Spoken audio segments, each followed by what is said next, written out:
Welcome to today's show, and with me I've got Chris Wium and Hanneli from the Merwe, and they are from Barker and Quin. This amazing new gin in their rhymes. What's it? There's tonic water. It's actually tonic water. Oh, sorry. There's tonic water wat gaan met die gin. Daar sê. So tonic water. So you two guys started this business. When was it? I met you about a year ago, Hanneli. Yes, basically a year ago. We bottled for the first time on the 27th of August 2016. But obviously there went a lot of work into it prior to bottling date. Mm-hmm. So it was an idea that... Whose idea? It was my idea. Okay, just for the record. Which I got... Coincidentally, Chris was with me when I got this idea. Okay. So that's also something that... And that's because you work together? Yes, we work together in our day jobs. And we were... Have you still got your day job? Yeah. I actually just left my day job end of August. And so I'm now out there on my own. En nou sukkel Chris op sy eie. Yes, now with Chris Madar with the corks. Well, Hanneli's just told the whole story. Now everything about Barker and Quin. But yeah, it started a year ago, and I think that everything that's happened since I think August last year was magical for us. We didn't realize that this thing would go the route it went, because we envisioned something completely different for Barker and Quin, but it just took off. It's got its own life. It got its own life. The river just took its own course. Yeah. And the amount of people that we've met in this past 12 months, and the kind of people, it's all wonderful. It's great people. The industry, it's a whole different industry for us. And I reckon there's a whole lot of good things lying ahead. I mean, we didn't expect the business to diversify. At the moment, we're diversifying our business, and because of Hanneli's chemistry background, people are busy phoning Two Green Lemons, which is the holding company for Barker and Quin, to develop them products. And we didn't expect that at all. And if we're going to develop something for someone, we want to do the high end, not just any synthetic product. Okay, let's not jump. Let's start at the beginning. I actually want to take you back to the beginning, because now you've got an interesting story. Yeah. You've actually heard where we are now. We are a fully operational business. Yeah. But it all started, it was humble beginnings. It was a thought. It was a mere idea that sat with me on my chest every single day for months. Yeah, 3 months, almost 4 months.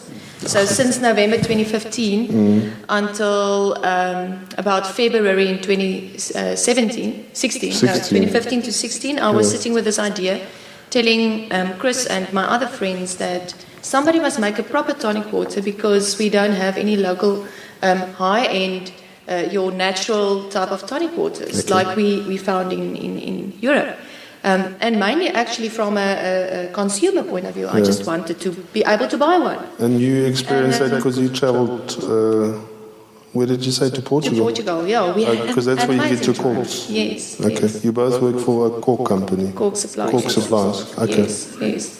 So in this cork visits to Portugal, we experienced that. You came across some gin in it. Listen here, everywhere you entertain people, it's a trolley here and it's a menu there, and you have selection. Trolleys of gin. Trolleys, they pull to your table. Listen guys, you have to serve your trolleys full of gin. Trolleys full of gin, okay. Anyway, so you've got so many options, and it was not only for gin. It pertains so the to trolley's got well. Gin on it and tonic? Yes. But only the one tonic. It only had this one tonic. What, Fever Tree? No, one that stood out, but they had a lot of options. Okay. Yeah. So for us, Fever Tree stood out in our visit, but they had options. So you pair this gin with that tonic. They also give you almost like the wine industry. They will tell you, have this Chardonnay with this dish, and it was almost like that. This gin you have with that tonic, and they give you some pointers when you with make cucumber and all that garnishes and this stuff. Is your garnish and whatever. So it was a lot of fun, and we actually, or for myself, I wanted to do that here as well, and then I was like, where's the tonic water? Exactly. So that's when the idea started.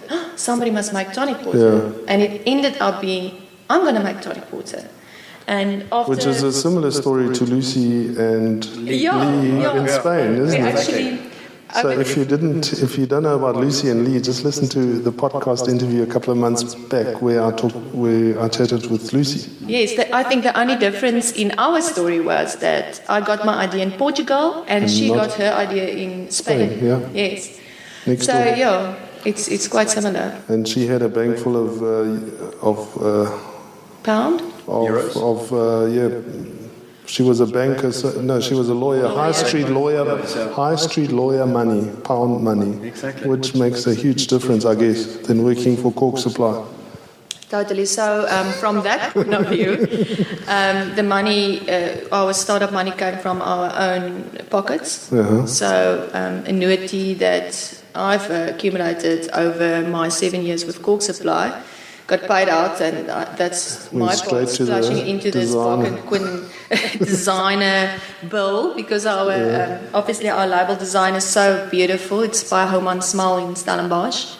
And that comes with a price tag. With a price tag. Mm-hmm. So tell us about that name. Homan Small. Yeah. Homan Small Designers is two designers that's been doing wine labels in our industry for 30 years, 25 years. 30 years. Yes. Okay.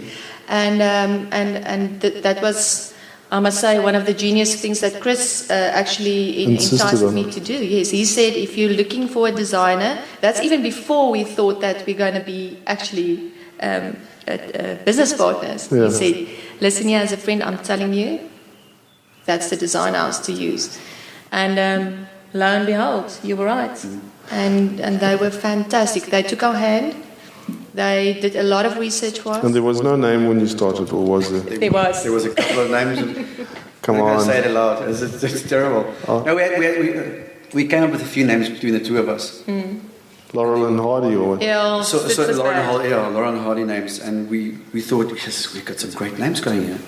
I actually must say, I think Laurel and Hardy would have been a step up from where we were. From what we had. Yes, it was terrible. We presented our names actually to Eddie Homan, which is the chief designer of the company, and he just looked at the list and he goes, okay. So then I'll get back to you guys. We immediately knew that the excitement we had surrounding our names only existed within the walls of our own thoughts. Okay. It was not going to fly.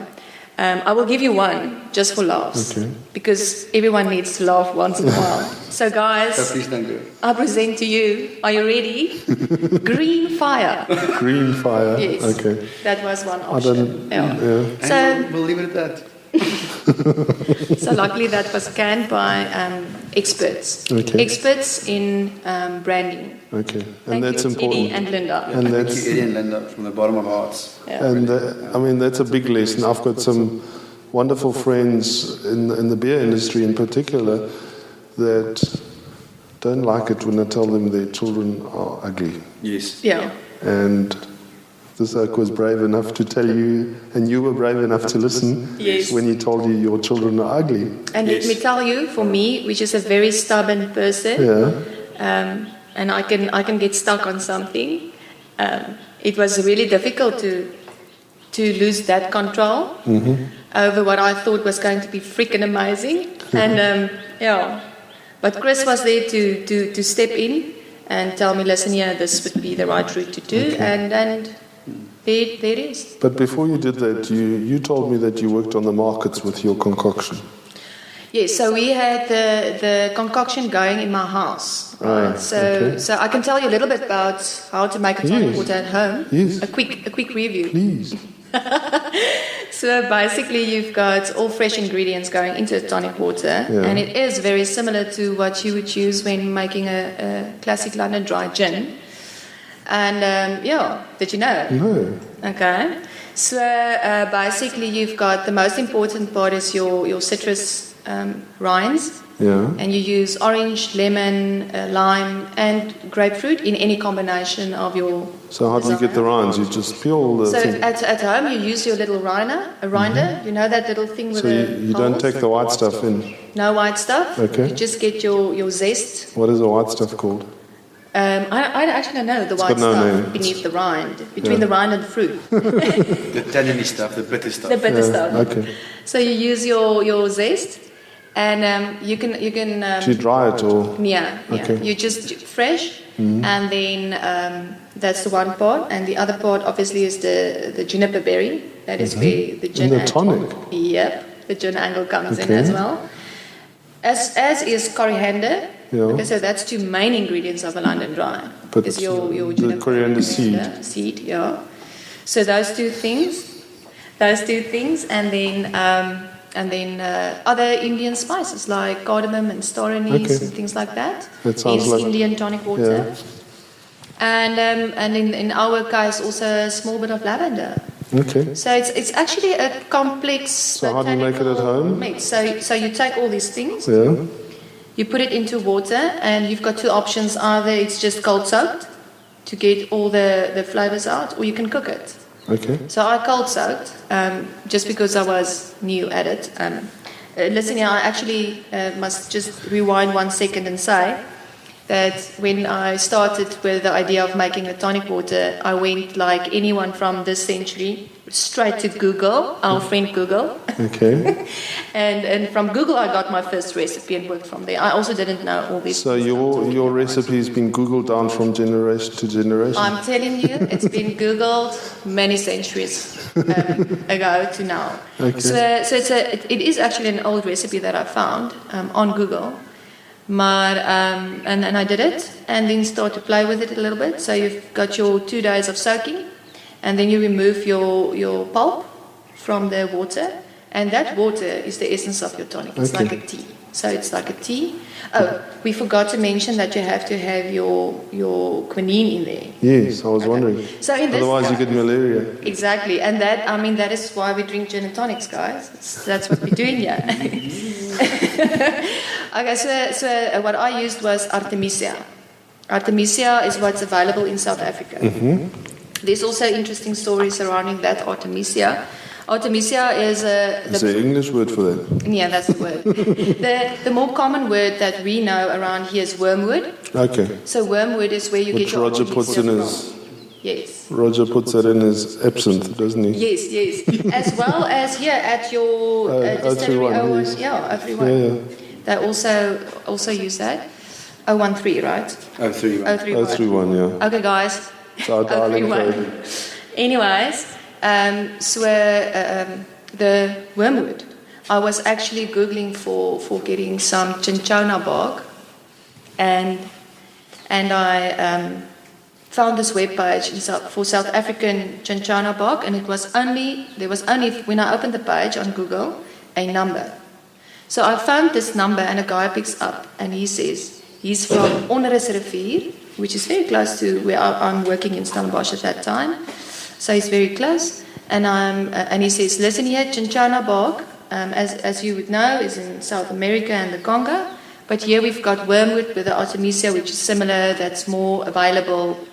And guess what? He has got Artemisia in stock. He'll bring it to me. So he brought me a little bag of Artemisia, which is it looks like the bark was pulled off from a green tree, a greenish, smallish tree. Crazy. And that was the bark that went into the mixture. And I made a couple of those, and I put it in Growl's bottles and use just a bottle of water and a soda stream machine to get gas into it, and it was giving it to friends, and everyone tasted it, and small markets around Stellenbosch to show them this is a local product. And was it clear or cloudy? Yeah, it's cloudy. It's a greenish, brownish. Yucky After a few days brown, because it oxidizes quickly more fast than you can imagine. Obviously. And what's it like with gin? It was fantastic. It tasted good. It was more. I'll let Chris tell you how it tasted. He's got his own opinion. I think it was more cordially than it was sort of tonicky. Yeah. It's like he said, it was like lemonade. It was a bit like a cordial lemonade, but it was a start to this whole process. Mm-hmm. And it's actually the part that I would say it got the mind going, and it got the idea to go into a proper tonic development setup going. So it was definitely necessary. Okay.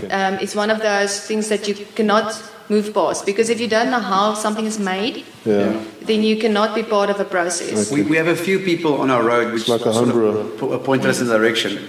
When she finished the product, I said, listen, okay, this is awesome. why don't we go to Peter Godkins from Osara Wine? He's got this great gin collection. He's a traveller. He's a chef. He knows everything about everything. He'll give us an opinion. So we sat down with him and Joseph, his head barman, which is a fantastic guy as well.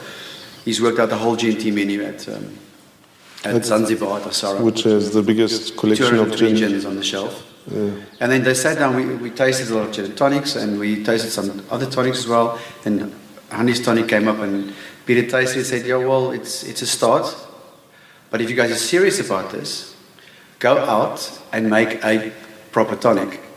You know, he was really like exclamation. I must just interject. He actually ordered our tonic for 50 bottles a week. 60 bottles. 60 bottles a week.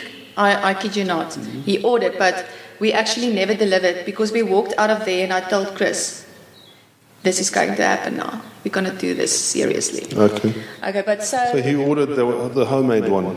Pete Godkins from Osara, he said, listen here, he believes in local stuff, and I mean, that is amazing. As local as it goes. You can't get more local than that.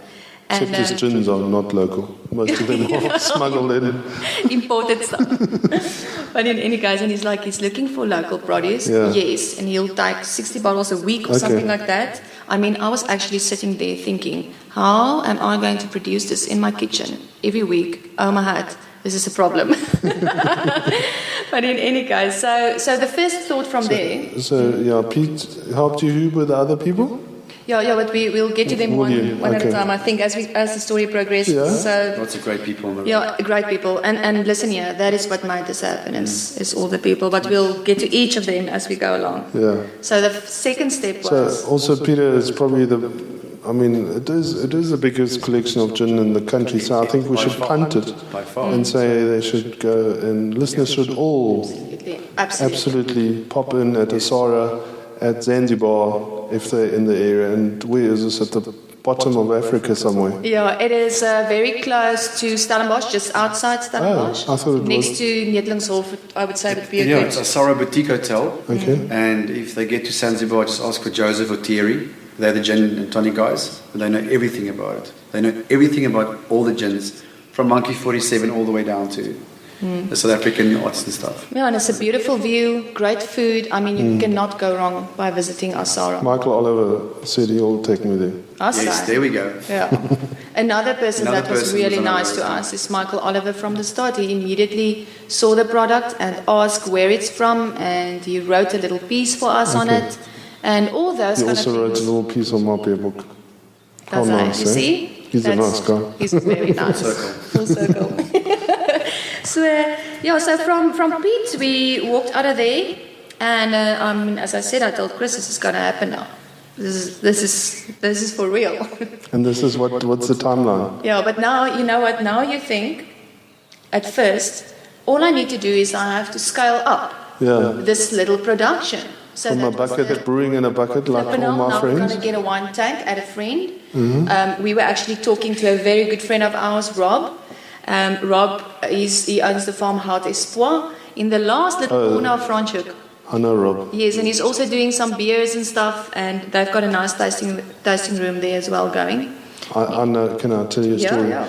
So Rob, like you say, he was doing beer, and I was doing my research for my book. So I arrived, and the gate opened. You know, the gate is always closed. There's no way. I don't think there's a button, but it was open, so I drove in, and I parked, and this massive oak came out. He says, "What are you doing on my yard?" I nearly ran. That's Rob. That's Rob. He looks the size of an elephant. Yeah. Hence the gentle giant wine. And his brewery was called Ndlovu, which means elephant, doesn't it? Yeah, it does. Okay. So, he's a good soul. Yeah. Yeah. So we he didn't beat me up. Yeah, he did it.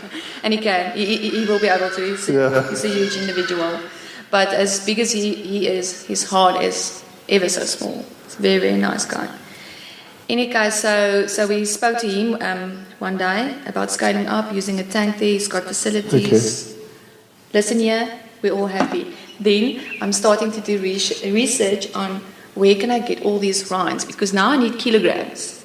Kilograms of rinds, kilograms of spice. Not from fruit and veg. I mean, this is, this is going to be rough, okay? Anyway, so halfway through these thoughts, I sort of in my heart got to a point of, this is maybe too big for a person or 2 persons. This is a thing for like a company, right? Like a family. Like this is quite huge. And in the back of my mind, I was going, is it really going to be doable, you know? And I promise you, the next day, I walk into a friend that I've been a colleague type, no, not in the company I work with, but in the wine industry. And she told me she's moving to a product development company and she's starting in 2 weeks' time. And I'm like, oh, and what products are you developing? No, sweets and cool drinks. And I'm like tonic water maybe. And she said, of course. And I said, okay, so I'll give you the Monday to put your pot plant down. And I'll see you on Tuesday, 8 o'clock. How's that? You give her what? I'll give her some time to put down a plant. Okay. And settle in. So the Monday she can settle in. On the Tuesday will be her first client. Yeah. And she's like, you serious? And I said, I'm serious. And I told Chris, listen here, I found this lady and they've done amazing products that is available in Cape Town as well. One of the products that they've been part of is Force ISDF, for instance. And and it just started there. We went with our recipe. And they helped us to create it into something that's repeatable. The kitchen recipe into a full-scale commercial recipe. Okay. So you retain the essence of your thoughts and what you wanted it to be, and then they help you to develop it into something that's commercially viable, repeatable, etc. Okay. Scalable, most importantly, scalable, and that can be produced in shorter time frames. Sounds much easier than starting a brewery. Totally. So they helped us, and it entailed a lot of tasting over and over again until you got the right combination, and benchmarking against the products that's now available in our market, till we found the correct blend. And I mean, the experience from your background from the wine industry, did that help you, or was it the kitchen, cooking in the kitchen that helped you? Or? No. Yeah, so my background is wine science or oenology, and I did a lot of postgraduate studies. I did a PhD in winemaking, and that chemistry and microbiological background and all the wine tasting that you can just imagine I have done over the years, all culminated into that one point of an aha moment. So I was sitting there and feeling really confident to do what I need to do. But that's also a place where Chris came in, because over the years he's been in the wine industry for 23 years, and he's also a very avid taster of food and wine, as we all are. And I mean, that was a very good background. Yeah. Or skill set. A benchmark. A benchmark. To check what we're doing. Yeah, to make sure that we are happy with what we've got. And so that was the commercial start of Barker & Quin, was with that friend of mine. And the name of the friend and the company is the only secret that we keep. Take it to the grave. Yes. Yeah. She knows. And you know we're talking about you now. We love you to bits. You're the best. Thank you very much. Anyway, so you have to have one. You have to one secret. Good secret. Okay. Now our intellectual property is right there. In that one person. In that one person, and we trust her and her company with that. Anyway, so that was the commercial start, and then you have to bottle. Okay, before you just one more thing. We didn't want to go just any tonic. It had to be natural. Yeah, that's what I was going to ask. Taste the way certain European tonics taste. Like it must be completely natural. No flavorants, colorants, or additives. And real quinine, solidly real quinine must be added. And no stevia or any artificial sweetener must be added. So we wanted a proper high-end tonic, because you've got all these great gins coming all around us. And then why not add a proper tonic at the end of the day? So there's no sweetener. What do you use to sweeten the thing? Well, just pure cane sugar. Cane sugar. Natural cane sugar. Is it liquid or? It's in liquid form. So it's basically boils down to a 2-to-1 sugar and water syrup, and it's actually called Invertex 68. It's a product that's widely available. It's used in many. Who makes it? Super syrups in Cape Town. Coincidentally, though, one of few very proper sugar houses. They're the only one. And they actually export stuff to Joburg for bottlings. I mean, export to Joburg. Export. We in the Cape live in our own country. It's our country. In a very dry country. In a very dry country. It's turning into a desert. We're going to turn the water off if you don't behave. We have the London dry as well. So it's not just... Anyway, so that's the basics. Yeah, then So- sorry, you wanted to say? Did you manage to keep it all natural and all that? Yes. Even though it's now, I mean, to me it now sounds like a laboratory versus a kitchen. Okay, so how do you keep it natural? Ek weet nie. Okay, now I'm going to tell you. So this is the little tutor session, tutorial. So how do you keep it natural? You need to use natural essence. Essence is something that the guys that distill make essence all the time. They distill their botanicals and they get an essence from it. And then they sometimes Explain that. Can you explain that? I'm not that good with distilling, but basically you've got different styles of distilling. Yeah, but I mean, you cook. How do you make an essence? So you boil something and distill it. Yes, so you can do it one of two ways. So you can boil it physically and then recapture the essence, or you can boil your alcohol. You have your botanicals in a little bag. A tea bag. Yes, where it just vaporizes through it, and then you get an essence as well. Okay. So there's different ways to retain it. And that's how those doctors also do. What are those doctors called? Homeopaths. Yes. Don't they also They get their little herbs and spices going. similar thing, or I think it's very Must be. similar. It must be very similar. There's because lots of booze in that stuff, isn't there? To get the medicinal values out of the plant. So those essence, you get variations. You get synthetic essence, you get natural essence, and you also get something that they call natural like, which is not great. It's like leatherette. Leather.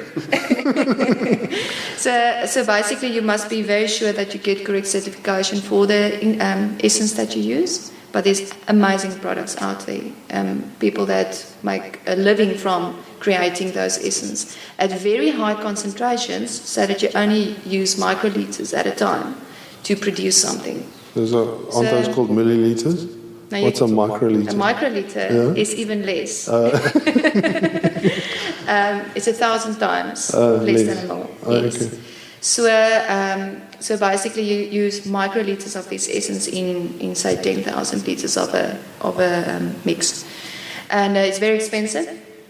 But if you want to make something proper, obviously, as everything works, you have to go that extra mile, and you maybe pay a little bit higher dollar, but you get the right thing. So we're using natural essence, and then the quinine is from the Congo, and they basically bring in the bark to the flavor house, and they outsource also the distilling of that, getting the quinine, and then using that into the tonic water. About how many kilograms at a time? I can't remember, 5, 50? I can't remember. I think it's around 50. Yeah. So do you like the birds in our garden? I think it's a Naznaluri or something. What is that? It's a luri. It's beautiful. It's amazing. Yeah, I They're must not just as tell our noisy listeners as that. kankanas. The hardy does. Must just tell the listeners that we are sitting in Holger's garden, and it's 30 degrees outside. It feels like 50. Yeah. And The Durban humidity kicks in. yes, and it's beautiful, lush. We're busy lush making garden. rain. Send the rain to the Cape. Please send it down to us. But yeah, so that's natural. The natural tonic is that, and then of course the two factors, taste-wise, that really, really impact. So flavors is one thing that impacts you, but the most important, and this is something that I've learned from the wine side. Let me guess. Water. No, I'm coming to water, but most importantly is to get a proper palate going, to get mid-palate, to get structure in a drink. What is that? So, Olga, you're inquisitive, but it's good. We need to know. So, structure is actually what makes you think afterwards when you just had a sip of something that it was really full. Okay. It goes over your mid palate. It's not a thin drink. It's not watery. Like Castle Light. Yeah, it's not like Castle Light. No. It's not thin and watery. Okay. It's a full drink. So your sugar, your acid, your structure are the things that will make something be more impressive than something next to it that doesn't have that.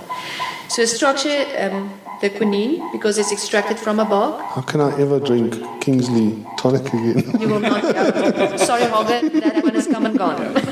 You have now moved. Yeah. So structure, just picture with me, you've got this quinine bark that's extracted. You get this compound that's in the tonic water.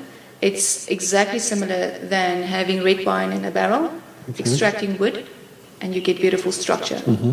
So it's as simple as that. It definitely adds to the value, adds to the experience and your palate. So that's the one thing that's really important, apart from how it smells and tastes. It's your structure part from the quinine, and then the water, as you said. So if you're using, like we do, spring water, natural spring water, it's from a beautiful farm outside Worcester in the Breede River Valley. It's friends of Chris's from many years that own this farm. So that's also one of the things that he immediately knew.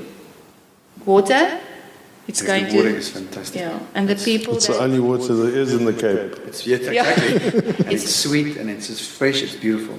And the people that owns the farm are the also most sweet. fantastic people. Sweet people. Very good people. Yeah, it's Harry van Zyl. Harry and his dad, Christy van Zyl, and their partner, Kobus Cornelissen. Yes. So not a secret. Yeah. So which valley is this?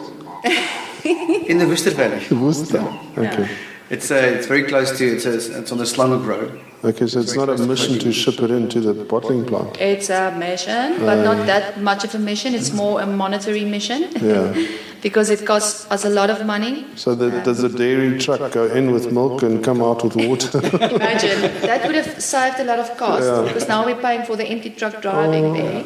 But in any case, so you need a sterilized truck. Remember, you are going to get your water. The one partner that he's talking about, his name is Kobus Cornelissen, and he is also the part owner of Bevertech. And they specialize on the one part of their business in filter material, filtration systems. And they have installed a filtration system on this farm, and it's filtered sterile when we get the water. Yes. And then, and also for other bottled water products that they do on the farm, they've got a little bottling plant there as well, very good quality water. So it's filtered completely sterile, which is 0.32 micrometers, if you want to know that. And and then it's shipped from there in a sterile truck. So the truck is also tested. You have to do micro tests on the truck and make sure that it is clean. And it's pumped into the truck, it's driven to the bottling line, and then also the tank is cleaned prior to entering the water into the tank. They use a steam process to sterilize, and then that's the start. Then you add your compound mix into the water, and you add your sugar level, because we've got two products, the Indian tonic, which has got 7.8 grams per litre sugar, and then the low-cal one that's got about 3 grams per litre. But you're not using that S word. What's the S word? Stevia. Stevia? It's still completely natural. Yeah, we just drop the sugar. Drop the sugar levels on it. And because the guys at the bottle store always ask me, we heard tonic has got so much water, so much sugar in it. So they must take the blue one. It is true, yeah. It is true. Like, for instance, a Schweppes tonic that we all grew up with, and that's probably still the main tonic in the world from a commercial side. And they've got about 10 teaspoons of sugar in a can. Oof. Can you imagine that? Can you imagine that we actually all drink it? And we do. Anyways, so in a. So how many spoons have you got? Equivalent. So it's basically about 3. Oh. Yeah. In the blue one or the yellow one? In the yellow one. And can I tell you what is very interesting that I found or learned? It's not only about that sugar. It's also about the salts. So that's where the spring water also comes in. Is you've got less salts. Okay. And salt and sugar combined together is also not good for your health. So the spring water is a double barrel addition. It's got very, very little salt in it. Yeah, I don't think Barker and Quin would have been where it is today if it wasn't for the water. I mean, the water plays a huge part in this product. It's just it's a great drink on its own. You don't have to add anything to it, just add ice or something, but it drinks very well. It's 85% water. Exactly. So why don't you use the best water when you make it? So it makes sense. we would have had a different drink should we have used municipal water from the bottling line straight into the compound and the sugar. You would have had to filter different product. Even if you think about, say for instance, the chlorine in your water, the chlorine level, and the impact that chlorine can have on smell and taste. Just think about that quickly. So if you bottle with that, without a thought, then you must be prepared that your compound that you're going to put into your water probably is going to have slightly different formulation to mask that or be ready to handle that. You can change the drink because it's 85% water. And I think that was part of our business decision is to go, we want to supply the market with a product that goes hand in hand with all the great gins out there. So you have this great gin and add the tonic and see for yourself what it tastes like. Taste the difference out there. Go and do your own tasting. You should do a tonic tasting. Yeah. I mean, just all the tonics next to each other. We've done it blind, and then you always pick out the ones that's synthetic. You can pick it out as it's less favourable. But we all grew up on synthetic, so it's interesting. But when you taste the other ones, you immediately say, "Listen here, this is not on the level of that." You can actually depict it. It's amazing. You feel happier when it's not synthetic. But listen here, quickly on that subject, I think. We are focusing now on Barker and Quin today, and on the fact that Barker and Quin is a natural tonic. Yeah. But the fact is with that less sugar. We supply a market that wants choices. So in us saying that Barker and Quin is X, Y, and Z, it's not saying that the guy next to us is not doing a proper thing. He's just doing a different thing. And there's, apart from the tasting elements and the structure and things that you bring in with your tonic water, there's also the cost, what you're willing to pay for a tonic water factors in, availability factors in.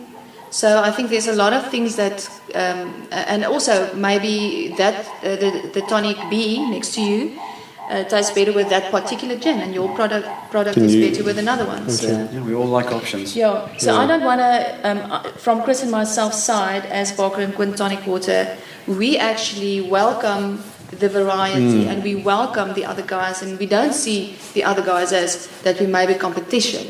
You're building a category. Exactly. We are just building a category of high-end tonic waters. Our aim was to be for South Africa something like Fever Tree UK, as Fever Tree is for UK. That bench. Or for Spain? I mean, for Portugal? Yes. Or do they have their own Barker and Quin? They have a few stuff going. They've got some things going. Have you been back now? Have you been back to Portugal at all? Yeah. That would be very nice. That's a good idea. No, I mean, you'll look at things completely differently. Exactly. You should take Lucy and Lee and go back to... They just came back months ago. They were on a bit of a holiday. Yeah, they actually went to Portugal. Yeah, they went to Portugal and they asked me for a couple of gin bars, and I said there's a few places in Lisbon which is fantastic they should go to, and they came back a bit more rejuvenated after the holiday. I think I also like the fact that Barker and Quin is completely African. The Quin comes from Africa. Yeah. We are from Africa. This whole thing is about a continental product that we want to, sort of push and say, look, Africa, stunning. Africa started gin and tonics, didn't it? Listen here, we started everything, let's face it. Our whole label is built around sort of KZN, if you haven't noticed. Yeah, that's a very good story to tell. Tell me the whole design. It's your plants and everything that grows here on our label is on the front. You've got your Zulu sitting on the front of the bottle, overlooking all the tropical plants surrounding our label. You've got your hibiscus growing. You've got your monkeys at the banana tree. You have got butterflies flying. You've got your boat in the harbour. Obviously, with Tail Mountain in the back. But I mean, it's and this bird that just sang out there is also on the label. And the story of John Ross travelling in Durban in the 1820s. Maybe we should I'll quickly tell a little bit about that. Yeah. That's a very interesting story. So in the search for the label and the name, one of the things that the designers came across was in the time frame of gin and tonics, one of the special things that happened in South Africa was that this English sailor called John Ross. Explorer. And you guys will know this because this is part of Durban history. For us, it's brand new. Okay, so bear with me. So he landed here in KZN. I want to say Durban, but I might be wrong. On the coast of Durban. I don't know the area very well. But he stranded, and they went around for weeks and months and lived off the land, and then decided He couldn't find Durban. He just couldn't find the city. Anyway, so in the end they decided, listen here, the only way out of here is to rebuild that ship and sail it. And they did. Okay. And it's in that time frame of tonics and drinking quinine against malaria and the whole thing. And they used that story and they embellished it a little bit by saying that Barker, the plucky terrier, and Quin, which is a African great parrot, was the two mates that travelled with him. It was his travel companions, and so the Barker and Quin brand was born. Okay. So the essence of the story is actually true, and it is a KZN story. Yeah.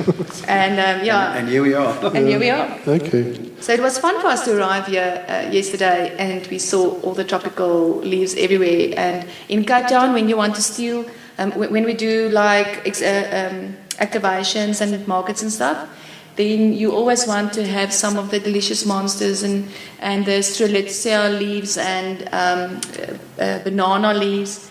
And in Cape Town, listen here, you have to crawl around in gardens of people you don't know in the middle of the night.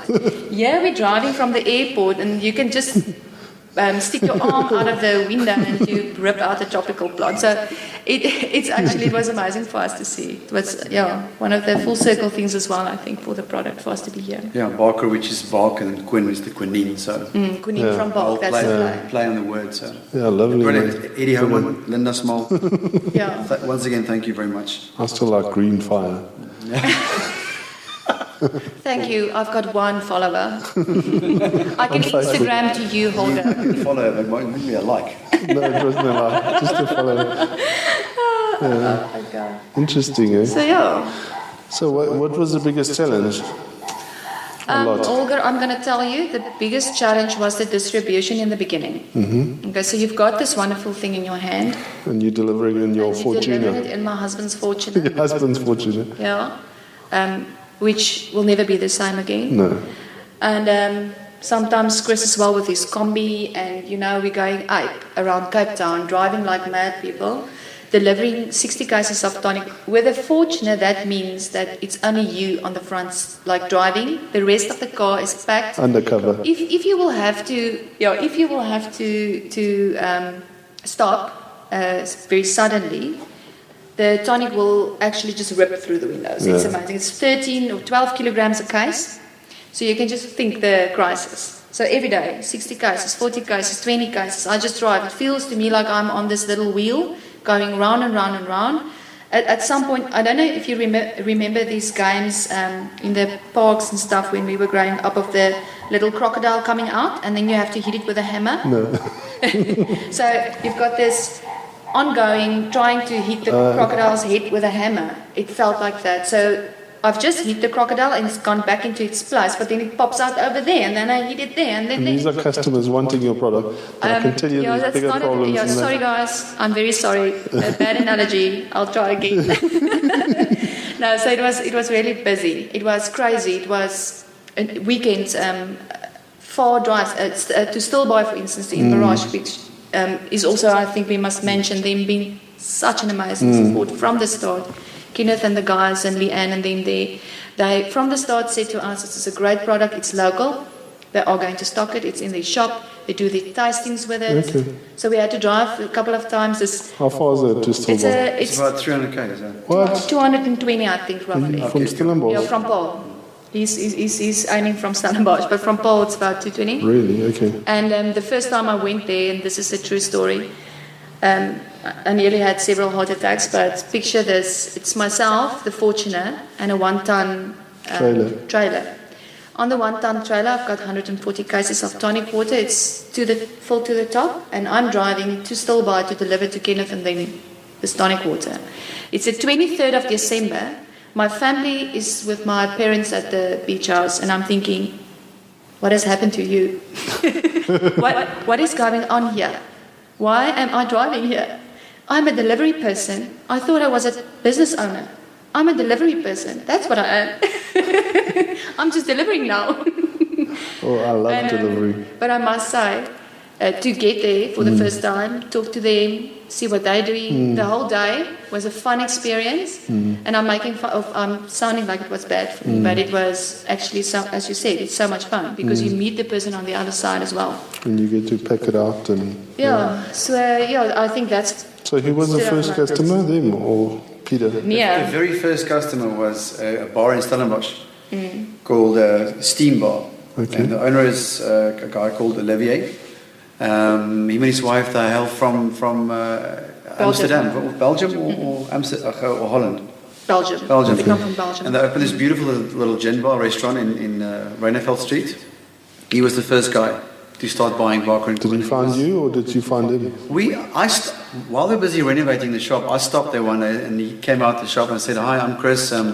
Would you be interested in starting Barker and Quin for your gin range, for your tonics, as a tonic?" And he goes, no, I'm already stocking a local tonic. I'm set. I said, okay, well then fine, we'll talk later at the time. And he eventually got a hold of Hanneli. They started talking and he ordered the first case. Yeah, that was also a funny one. And then one. it sold out literally in like 20 minutes. And he phoned her at 5 o'clock in the late afternoon, 6 o'clock. You better bring 5 cases more. So she drove all the way from Paul to Stellenbosch again filled up with tonics and delivered it. And that was also a big start for us with this guy. And he just posted stuff the whole time, Facebook, Instagram. Couldn't get enough of it. So he's very kind. Thank you. He's not my favorite. He was basically at the end of the day. That was the day we bottled. 27th of August, because he's been waiting for 2 weeks for his tonic.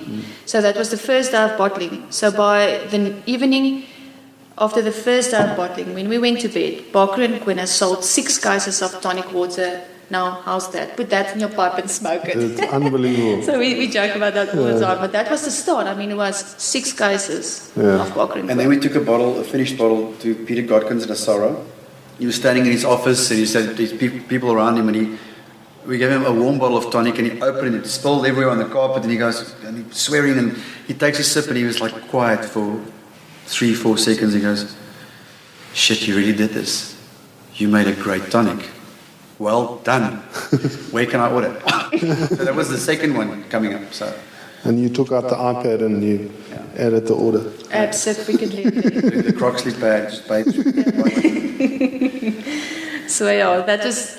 Those things, when we think back, the humble beginnings like that, the people that were so excited. Liquor City Claremont, for instance. Nigel Catamol at Wine at the Mill. Mark McCarthy, who gave us a lot of exposure, a lot of activations at many shops all over the Western Cape. Tanya from Norman Goodfellows. There's countless.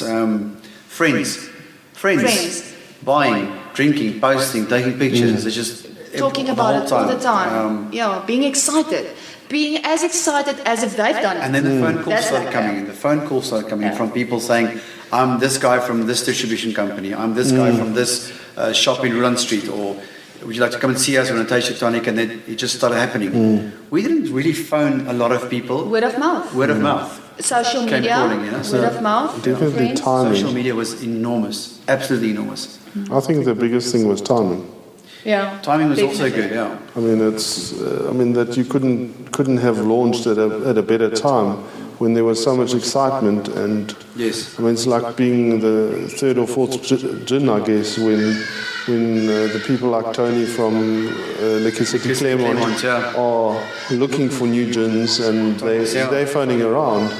I mean, you can't now launch a gin and expect somebody to phone you, but if you're number 3 or 4 or 5 and it's starting, the movement is starting, then I think it's exciting. I think we've heard somewhere, someone told us some time ago, there's about 15 people flying per week to Johannesburg to go and learn how to distill a gin. So I think the classes are fully booked. So people are carrying on with this, but it's not that easy. It's not that easy. It's expensive to start a gin. It's expensive to go out and get a bottle, label, cork that goes with it, and then you have to bottle it, then you have to go stack it, you have to go merchandise, distribution, you have to find a rep, you have to find someone who can help you with activations. It's not that easy. And all of a sudden, have to give stock away. And all of a sudden the shelves are full. Absolutely. They're not waiting for new gin. The only one that's waiting is me. I'm still putting up my hand. I want more gin. Yeah. But like we said, it was only the 2 local tonics in South Africa that's really, at the moment, sort of filling shelves. And with different categories. We're not competitors. Actually, and it's also with the expiry dates are quite long. It's a year. Yeah. So we've both got products on the shelf that you can use with very little risk. 12 months. Yeah. Which is very important. Yeah, I'm really surprised there hasn't been more. I mean, I've seen some small cans pop on with kind of a fruit and veg, kind of not look, how do I say this nicely? I mean, fruit and veg tends to attract brands that really look like $12.99 for 2. It's maybe still not a bargain. You know what I'm saying? It's a different, like Annie said, it's a completely different market segment that we went for. Yeah. We wanted the best possible tonic that we could make. The best possible product, and it's a high-end product, and we love it.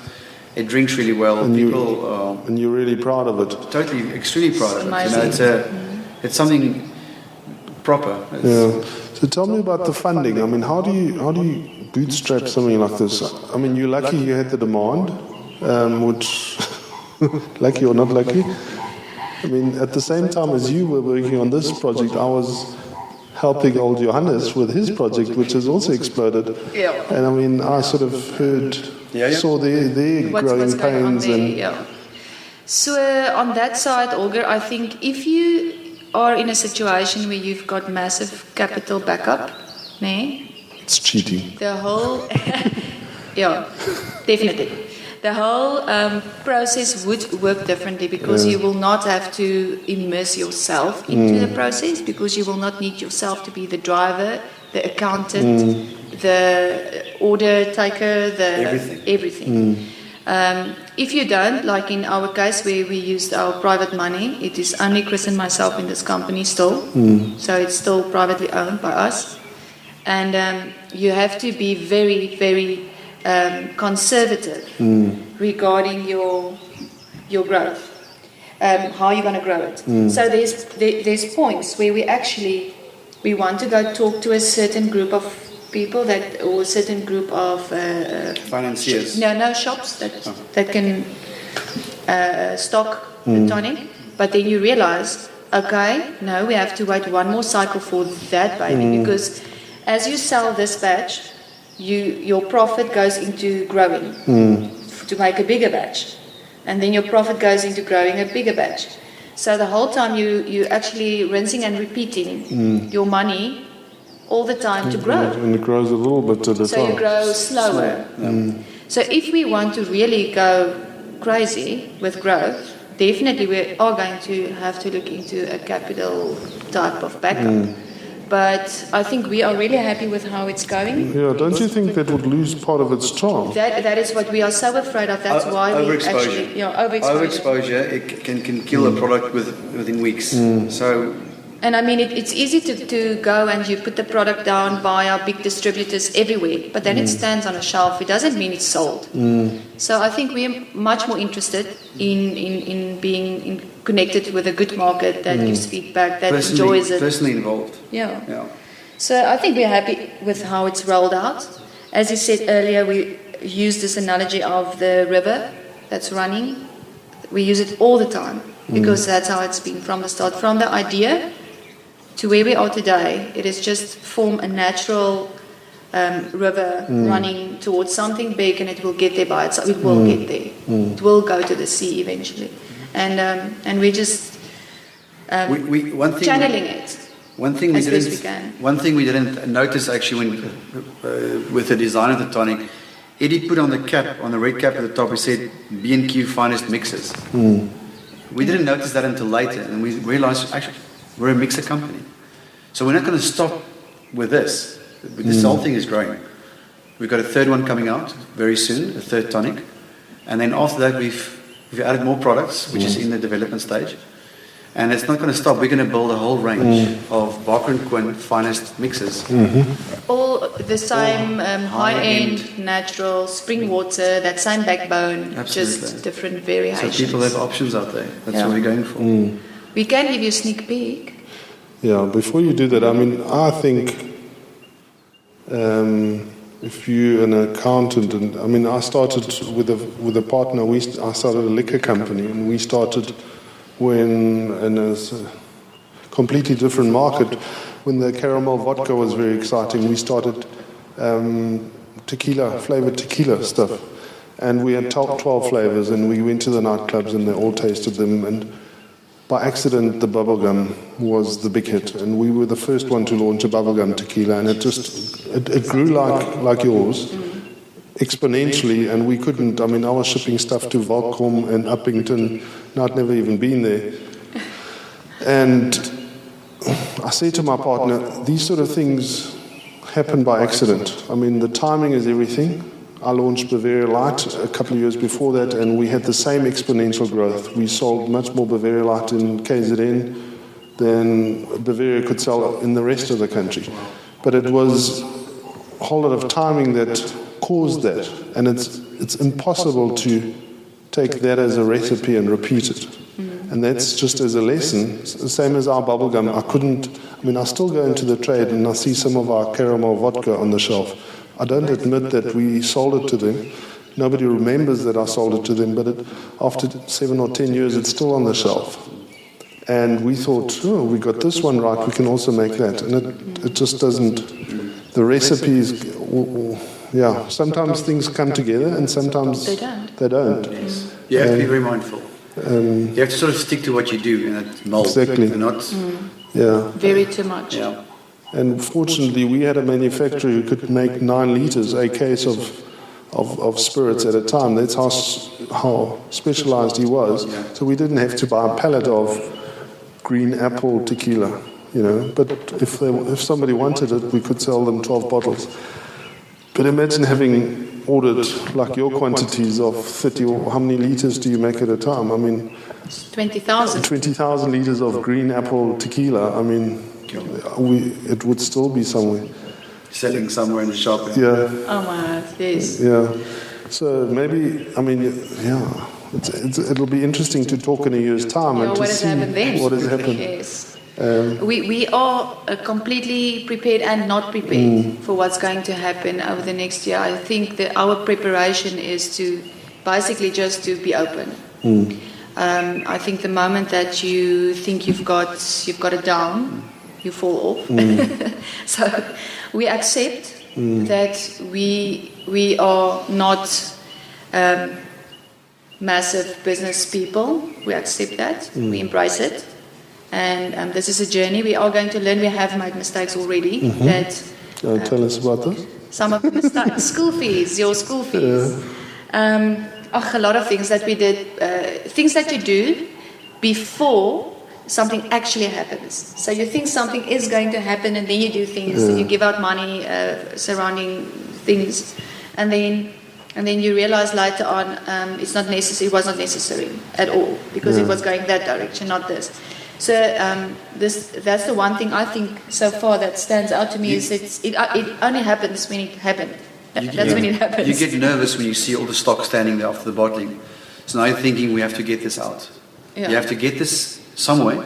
Someone has to start buying this and stocking it. It must be on the shelf somewhere so people can see it so they know.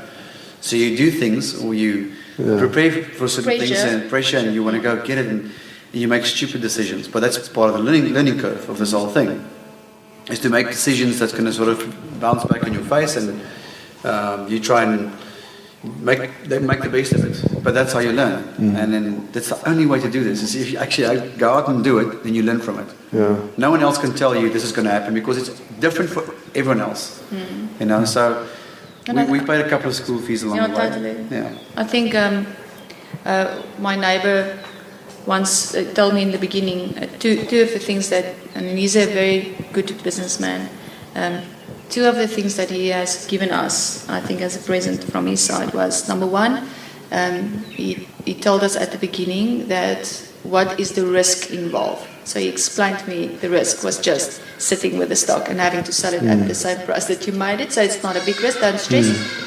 Go catch your dream. So that was a good thing. And then the other thing he said, and we've seen this every single day, it's not going to go the way you think it's going to go. Exactly. It's going to go how it's going. It's going to be different. It will be a success, but you think it's going to be like that. It's a success, but it's like this. It took on a life of its own. It's not at all what I pictured. I definitely did not picture myself sitting here a year later without a job. So a lot of things happen. The distribution part, that delivery phase, I mean, that came as a big shock. And you only realize you're in it just before you collapse. Then you're like up and you're living like a mad person. Thank you for Google Maps. Yes. That's the only way to get around. But Well, when I started, that wasn't around. This whole game, that must have been a different ball game. Because that's the only way we found all these little shops and stuff in Cape Town. And you're driving and you're hooting and you're looking at your Google Maps, and then somebody phones you right in the middle of your mapping session. And you're like completely, totally lost again. And you have to start over with your navigation and things like that. Well, never mind that. I mean, imagine if social media didn't exist. Yes, it would have been very when I different. started, there was no cell phones. We had pages. 94 I started. No, that's different. So, I mean, how much of your business was built on social media by accident or, you know, I mean, Everything. I found you because I saw a post on Facebook somewhere and made sure that I meet you when I'm in Cape Town, isn't it? Yes, and that was fantastic. You were also one of the people right at the beginning, we must not leave that out, because we're sitting on your stoop today, that phoned me, and I was really excited to meet you because I know of all the other things you've done. And that was also a moment, a meeting that was for me valuable, and it felt to me immediately that I have connections to KZN now. Because you are here, you are doing your thing, and you know about Barker and Quin, so I know that you will always give us a good word here. And it was a starting point. You were our first KZN starting point. Exactly. And if we still have time, we must go up to Hillcrest Tops and visit them and see. I would love that. Your first KZN customer. Yeah, it is. Hillcrest Tops. The support has been amazing. There's like a famous winemaker in Stellenbosch said, he's got one of the most famous brands around. He said, you have to walk from door to door. You had to walk from place to place. Just hit the pavement and go and sell your product. Go and repeat your story in every single shop. It's like we did last night with... That is still very important. With the weight bales last night. That's what you do. You stand up and you tell your story to every person that comes around. You repeat the story because that's what you do. And that is what I try and do. I'll tell you a quick story about how I did the beer book, because people came to me and said, you know how to sell beer, why don't you sell our beer? And I said, no, because you can't make enough beer and you have to sell it. But if I put all your beers in a book, I'll sell the book, and the story is told 500 beers or whatever in the book. Now, 5,000 people can read the book and tell the story, and that's why I podcast, because now thousands of people can listen to your story, and you don't have to personally repeat it all the time. Thank you all. Thank you so much. We'll just play the tape tonight at the White Bales. We're going to sit back with the GNT, Of and course. we're going to play our tape. And, Of course, it's important that you still tell the story, but this can, I mean, with digital technology, we can tell the story faster and to more people than if you personally have to tell them, same as with social media. definitely. But I must add, as you said, the social media has been critical for us. But still, that door-to-door, hello, this is me. Social media It's has opened still- our doors for the exports as well. Have you started exporting? Yes, We started exports as well. to Europe, and we're busy with Southeast Asia right now as well. Okay. And also in the UK itself, there's a couple of guys there who started a company. And do they buy pallets at a time or what? Yes. Okay, not containers. Very, very small. And there's this one guy in Belgium called Luc van Neervel, who's got online business, and he's busy stocking Barker and Quin as well. He's got a long history with the wine industry. His business is called Alvama in Belgium, and he has shaped the business surrounding selling South African wines. And his now son lives he's in garaged Stellenbosch. Yes, he's doing actually coincidentally also a PhD in enology like I did. Okay. He's just, let's say, 15 years behind, 10 years behind me. But actually at the same professor or promoter. And so that's also quite funny when I met Luke. When he told me that, I was like, okay, this is also a little bit of a full circle here. Yeah, so very nice people. And he's been a promoter of South African produce and now has shifted or added gin and tonics to his story. And now he's got his own gin, eh? Yeah. Coincidentally, also a very nice gin. Yeah. Have you had it? I have, yeah. He was, Sebastian was at the Fitch and Leeds thing, what's it called? The Gin and Tonic Festival. And we obviously stock his gin at Hillcrest when he's got stock. What a beautiful design that is, that bottle. It is beautiful. It's a beautiful name. Yeah, just doesn't fit in my pocket. It looks like it should fit in my back pocket. Yeah, that's a big problem. But yeah, that's also one of the nice gins that you can have. I think the variety we have in South Africa is amazing. The variety, the shapes of the bottles, the content, the tastes, the closures, the labels, it's fantastic. It's a whole wide range of products. There's one guy that, and without knocking him, I think he lives in Dubai, and he's come out with a gin in South Africa, and his bottle is completely, to me, such a disappointment because it's a standard off-the-rack bottle, and it just doesn't do justice to, I guess, the liquid inside. You can't use a console bottle. Console, are you listening? You can't sell a gin in a console bottle. You cannot, I agree. A 701, I think it's called. Ach nee. The lelijkste. That was probably a costing decision. When you're starting a product, maybe... Is yours in a console bottle? Yeah, totally. It is not. But it is in a standard bottle, ours as well. Of course, but I think for tonic water it's okay. It is in a standard bottle from Nampak at this point. But we are working on a new mold for ourselves. Or at least it's going to be ours for the first 6 months of the existence of this mold. That's also a great story. Yeah, that's also a very cool story. Tell us. So, basically we wanted the 200ml bottle, obviously. Because it's called the perfect pour, the 200ml bottle. All over the world. You cannot find a 200ml bottle in South Africa anyway. That's why we have the 275. Not in a screw cap, not in a, what do you call it, a crown cap, whatsoever.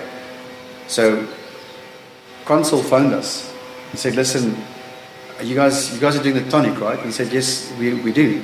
And the lady said, why don't you use a Consul bottle? And I said, but you don't have a bottle for us. You have nothing in stock. You only have these larger bottles. And she said, well, then we'll have to rectify that. And then she made a meeting with her and two of her colleagues. We sat down and they said they want to design a bottle for Barker and Quin. And I just, this is not happening. This is not true, right? This is like, not from Consuls. Where's the cameras? And they are busy designing a bottle for us. And they're calling us an anchor client. So we're extremely excited about the next 6 months. Okay. Yes, the bottle will be available in Jan. In Jan, Feb, and they're in a testing phase right now, making sure that our fantastic bottling guy, Len Symington at Pole Bottling, which is another hero now in our book, is busy just testing the pressure of the bottle, make sure everything is correct with the bars that is going to go into the bottle, and we'll have a fantastic 200ml by the beginning of next year. And we're not going to phase out our 275 immediately. It's just going to take its own path again. We're just going to leave it and see what happens to it. Okay. Very, very exciting. And that's exciting for the on-trade, I guess. Yes. On-trade as well, and also for exports. The first question we get is the 200ml bottle. Really? Right now we say no, sorry it's not. But that'll open a lot more doors regarding exporting. Definitely. Because once again, Fever Tree, which is a fantastic company, started this whole perfect pour business. Hats off to them. So 200ml on-con is what the people want. So the whole of Europe, all the ones, even back when we were in Portugal, that was the going size of the tonic. Yes. So in South Africa, we're just not used to it yet. I'm used to 2 liters. 2 liters. Yeah, all the big ones. All the cans are 200ml to fit in with that perfect pour. Oh, the cans, yeah. That's right. But are they smaller than the bottles? No, the bottle. It's the only bottle that's available is our competition, which is also a can and a glass bottle. But I think they paid for their mold. Okay, but is it 200 ml? Yeah, 200 ml. Oh, Yes. cool. Yeah. So that's the only bottle, and they own it. So we could not use that. So we looked into importing a bottle, like all the gin guys do, and that would have added R2 to the cost of our operation. Which would have made things a little bit tricky. You can just think. It sounds, but if you add all the markups, it's a hell of a lot. It is crazy. Yeah. But also, I mean, R2 in the bottle store doesn't mean much, but on the because everybody adds their percentages on that. So, and canning does Paul Bottling do canning? Yeah. No, but thank you for that. I don't think we're going to do canning. Yeah. We want to stay exclusive with this last bottle. It's I think with the new mold coming up, you don't need to. It's wonderful. And we're not going to take away the 275. We No. must just mention that. If it phases out, it phases out. But we're going to maintain that because the off-consumption loves it. The little bit more mileage. The 275 ml fills 2 drinks. We've had a couple of spas asking us if we're going to bring out a litre bottle, stuff like that. You know, I'm a bargain hunter, and I always look in the spas what tonics they keep, and they don't. I think there's a mafia thing. They only stock Schweppes. They never ever stock any of the other Interesting, eh? tonic waters. Just keep an eye open. I mean, I remember Checkers used to stock Kui, and I don't know if they still make it, but there's never any tonic water in the spas. It's weird, no? Yeah, I think one of the things that I picked up as well. Any budget stuff, I mean. Yeah, but we had a friend of ours who's also very big on social media, a girl called Nicolette Waterford. She did some posts for us on Facebook, and her followers are like massive, and it just bloomed. And she introduced us to a guy that does all the purchasing for the Sun Group, Miguel Chan. And I know that they only use exclusively Schweppes in all their fridges, the litre bottles and the cans and everything. So it's difficult for anyone. If you say, like you said, the mafia, it's difficult for anyone to enter into a group like that with an alternative tonic product or a Coca-Cola product or a ginger ale or anything. It's Coke. Oh, but I mean, Spa's got their own brand. Why don't they make a tonic? They've got a 2 litre whatever ever. Just make a tonic. You know? We will make the tonic for you, Spa. You can come and consult us, as long as you can bottle it. We will make your mix for you. Absolutely. Yeah. But I think that the larger bottles is something that we've been talking about for quite some time to maybe bring in. But first, all in due time, yeah. What do you think of the gin and tonic or the craft gin and tonic thing on tap? On tap? I know you're not involved now, but Yeah, I mean, I've had guys tell me that they put cans of tonic water and in a draft in a keg, and that's why it's Keg is craft. quite big, Craft gin and tonic, or do they just phone Mr. Kingsley and put the cheapest tonic in? Can you taste the difference? Yes, you will be able to taste the difference, definitely if you know your stuff. Yeah. But the average public drinker will probably not worry as long as it tastes sort of like a gin and tonic, they'll be happy. I know 2 different types of products out there that I've personally tasted, and the one way is using the cans. They actually really do that. I've seen things like 200 cans and Into a keg. that goes into a mix, into a keg, and with gin. And the gin that they buy is usually from a larger distiller, like for instance, maybe I should not call Oudemorlen or the big distillers, where you can buy spirits for a good price, and then they make a mix.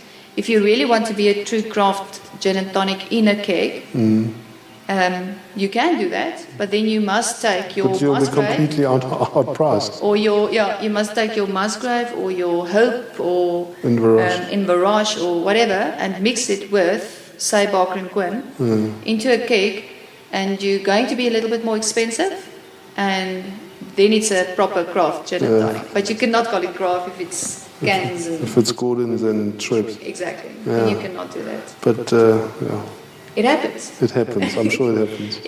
I think it's a lot of times it's the amount of knowledge that the consumer has, rather than anything else. Well, I mean, when I started selling draft, it wasn't only once where I came back on a Monday morning and there was a castle keg on the Bavaria tap, and they ran out of Bavaria and just stuck a castle keg on. Nobody's any the wiser. Exactly. It's problem solved. Yeah. And we know that happens anyway. But yeah, so you've been in business for a year now. Do you cover Joburg? Obviously, you're in Joburg. Yes. Are you still using the same distributor, or have you expanded a bit? Yes, we have expanded a bit. Yeah. Where can the trade find your products? Who do they order it from? Just phone the Cape Town number, or? Yes, you can phone myself, and the Cape Town number is my number. Yeah. When you phone Barker and Quin, I will pick up. Go to our great website. Yeah, visit our webpage. You can check out the stores. Is also and it's Barker there. and Quin. Yeah, it's www.barkerandquin.co.za. Quin with one N. With one N. One N. Yes. And the and is the word, A-N-D. Yeah. Barker and Quin, all written out. So there's a lot of information there as well, in terms of stores, etc. If you want to know about distributors, I can tell you. If you want me to tell you. In Cape Town, we use Bev Direct for our Ofcon. What do? They're based in Paarl, eh? They're also based in Paarl. Keep it in the family. Yeah, keep it in the family. It's a guy called Theo. Yeah. And him and his wife, they run that company, and they do all our Ofcon and get things wherever we need them to go. With their Fortuna. With their Fortuna. with a slightly bigger Fortuna. And and I think we to change from self-delivery to distribution is quite a nightmare. Yeah. Because obviously your distributor wants to get the account information going and make sure that everyone checks out. And so there's this moment in time when you hold your breath. So next time take a distributor that's already supplying all your customers. Absolutely, another lesson learned. But I must say, if you picked up the Tonic, he picked up the case of Tonic and he ran with it. He's still running. He's still running, doing really well, and easy to reach, and it's close to my house. So if I just quickly want to take out some stock, I can quickly go around there and get it. It makes a lot of sense. And he covers the Western Cape for you. Yes. Okay. And for on trade, it's Distrilec in Cape Town.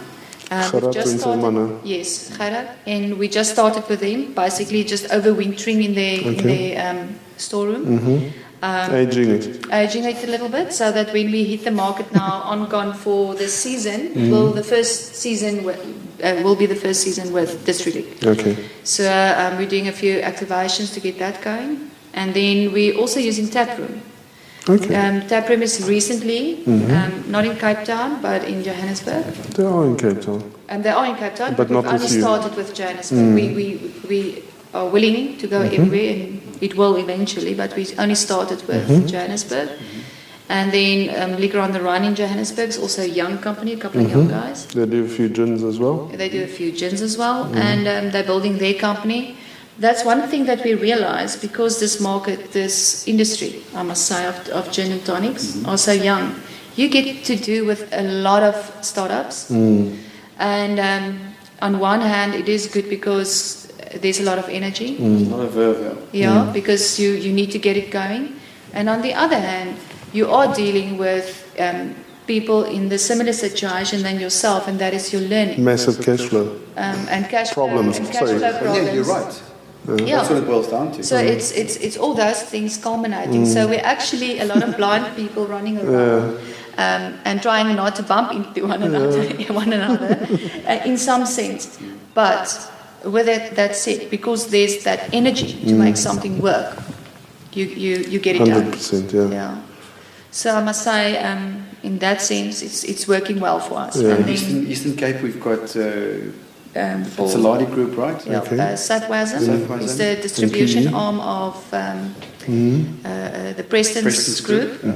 Nico Pizzolari's, what a fantastic man! Story of his own.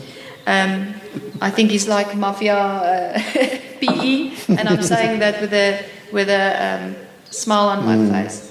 He's a nice guy and he runs a big show there. And I think he is liquor PE. South Africa. So, so his distribution arm handles our wheels to get things where it needs to go. So we use them for that and storage. You could have chosen a different name. You could have. I can't say that word. No one can say it. Sarcasm. No. Yes.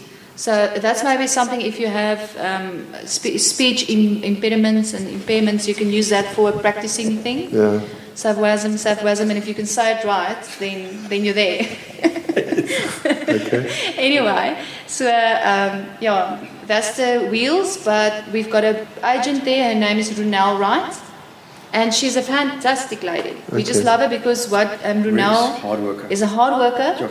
She gets into her vehicle. She's also a mother with a young child. She gets into her vehicle. She's a wine person. She was a wine girl, doing a lot of activations for the wine industry over the years. And she's been driving to Cape Town. She will collect stocks. She will do anything. And we can back someone like that. She's amazing. And I think some of the gin guys has now also started with Runel because she's been so good to us. And the lodges? Who's dealing with the lodges? Her as well, but lodges and gin and tonic is going very good. Because the lodges, they all want fever tree. And I mean, because it's got the tree on from the lodge, from the game farm. Exactly. I guess. Definitely. So up in Zululand, they all want fever tree. So if you can find somebody there, they will all buy your stuff there. I'm sure VDB will. Yeah, we have made some inroads, I must say. We are now talking to Ambient. They are looking towards stocking Barker and Quin, and it makes sense. It's just because price is not. It's not all about price. Yes. And then it's actually about getting stock there. Yeah, that's the big thing. And we're dreaming about a lot of things like. Places like Londolozi and St. Kita. It would be fantastic in St. Kita. I mean, it just goes hand in hand with what they're doing there. And do you deal with wine on wheels in Nelspruit or not? No, actually, a good friend of mine is going there next week. He's Eddie Smith from Friesenhof Wines. He's the GM. And he phoned me this morning saying that I'm going to Nelspruit next week. What's your situation there? And I said, I don't think there's anything going on for Barker and Quin. In Nelspruit, he said, don't worry. I'll talk to a couple of people and try and set you up in the Nelspruit area. So thanks, Eddie. Start market. Yeah. Cool. He's really built out the Friesenhof brand fantastically over the last 15 years. Hats off to the guy. So I think a lot of things happening for the future. Things we've got our eye on, dreams, hopes, and things we can only dream of. I want to say it's not that you think it's owed to you. You have to have it, but I mean, there's a lot of beautiful things out there that we dream about, and if we are lucky enough that our dreams come true, wow, amazing. You're not entitled to anything in life. You have to go get it. Go get it. Yeah. Exactly. And that's, I think, an important message for us South Africans. We're not entitled to a double cab 4x4, even if we. If that's your dream, if that's what you want. Exactly. No, but I think people assume that, everybody's entitled to that. We're not. No, you have to work for it. You have to go work for it. But I think, in closing, there's never been a better time to launch, and for example, a gin. Never in the last 25 years that I've been in the industry could you launch a proper brand like we've seen with Inverroche and Musgrave and the likes. And I'm excited to see that there's a real opportunity to launch a tonic brand, which you've done successfully. After 1 year, we've seen it all around, and I really congratulate you. Well done. And thank you. Bye, donkey. And I hope that a lot of people hear about it, and we'll taste it tonight at the Wade Bales whiskey. And now with gin. Fair, yeah. Sounds very dodgy for Point Road affairs. And it's at the chairman. And nobody from Durban's ever heard of the chairman. Yes. It's a great It's a wonderful venue. Yeah. Okay, thanks for taking the time to visit us. No, thank you for having us. And if I can say something in closing as well, may I? Of course. I would like to thank everyone that's been supporting us from the bottom of my heart. And also everyone that is still going to taste the Barker and Quin, be enlightened. All of you guys out there, it's because of people around us that Barker and Quin is going to be a success. And we thank you for that. Cheers. Thank you. Lekker. Nice talking.